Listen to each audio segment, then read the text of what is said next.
என்பது the God governance, கர்த்தத்துவம்.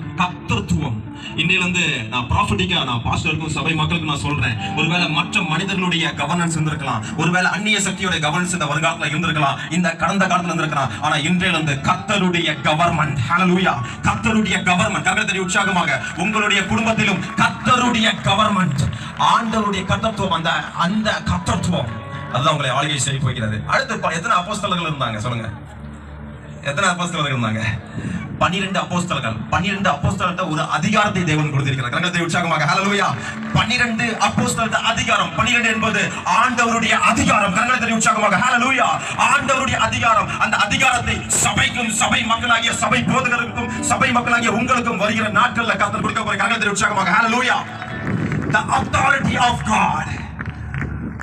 சும்மா பேசினாலே அந்த தீர்க்கதரிசனம் நடக்கும். ஹalleluya. கரங்களை உற்சாகமாக ஹalleluya. அடுத்து ஒருவேளை இன்னல நீங்க சொல்லிட்டு இருக்கலாம், நான் எவ்வளவுதான் சம்பாதிச்சாலும் என் பையில முதல் பையா மாறிக்கொண்டிருக்கிறது. 12 60 the left overs, 12 கூடை நாயாக. கரங்களை உற்சாகமாக